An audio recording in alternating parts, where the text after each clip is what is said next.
C'est ma grand-mère maternelle, elle s'appelle Juliette. Alors moi, je viens de Tananarive. Ils ont vécu pendant longtemps sur la côte est de Madagascar, mais très longtemps. Bon, je sais qu'ils avaient une belle vie, on va dire. En fait, c'est une famille qui a connu un revers de situation, voilà. Donc, tout le monde est revenu sur Tananarive. Et ben, voilà.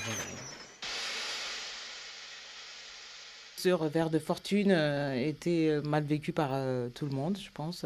Puis bon, ben voilà, on n'en parlait pas trop, mais en tout cas, on sait qu'il y a eu des choses grandioses à une époque. Et c'est vrai qu'on racontait jamais le passé finalement dans la famille. Voilà. En fait, je savais les choses en creux. Voilà. Tout était en creux. On venait manger chez mes grands-parents tous les dimanches. Et là, c'était le dimanche, c'est vraiment comme Noël, quoi. C'est le faste tout le temps. Et pourtant, ils ont vécu dans un petit 3 pièces et tout. En fait, tout était. Est-ce que c'était tabou ou je sais pas. C'est une famille un peu à l'ancienne finalement, de haute bourgeoisie, donc très très sélecte. Est-ce qu'on peut dire ça comme ça? Je sais pas. Assez. Faut pas choisir peut-être quelqu'un qui n'est pas de son milieu, quoi. Je sais pas si je peux dire ça comme ça. Est-ce que je vais la trahir? Je sais pas. Mais je l'ai compris après, hein. Je sais que par exemple, ma tante, bah, elle avait des prétendants, donc bah voilà. Quelquefois, il y avait une vraie obstruction de la part de la famille, quoi. Voilà. Pas avec lui, pas. Bon. C'était pas interdit, mais comment dire? C'est très imprégné. Voilà. C'est-à-dire que ton héritage, il est pas transmis direct, mais quand même, je sais pas pourquoi tu le comprends, mais tu le comprends.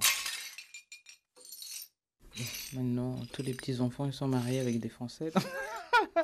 Enfin, moi en tout cas. Moi, je suis mariée, voilà, je suis en couple mixte, donc c'est sûr qu'à au temps de ma grand-mère, est-ce que ce serait passé? Je sais pas. Mm. J'y ai jamais pensé. C'est marrant, hein. J'ai su après que, bon, en fait, ils avaient des situations. C'était à l'ancienne. C'est les garçons d'abord qui vont suivre les études. Et les femmes, bon, ben, on attend le bon mari, le bon parti, quoi.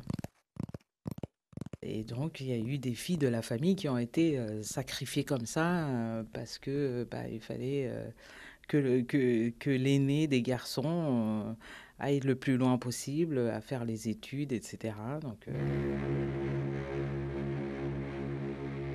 j'apprenais en fait l'histoire des grands quand on écoutait les grands, quoi. Voilà, on écoutait les grands. Ils racontent pas leur histoire, mais c'est vraiment, on se met à côté dans le parage, on fait semblant de jouer, et puis on écoute les histoires, et c'est comme ça qu'on apprend qu'en fait, machin, c'est le fils de machin. Enfin,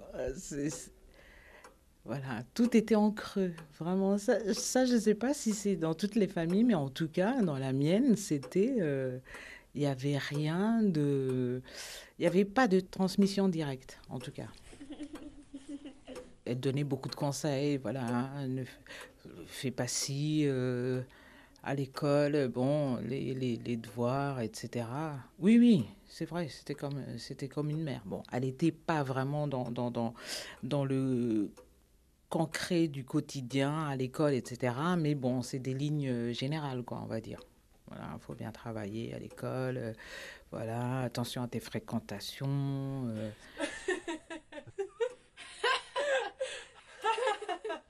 Dans cette famille, c'était beaucoup d'apparat, je pense, un peu.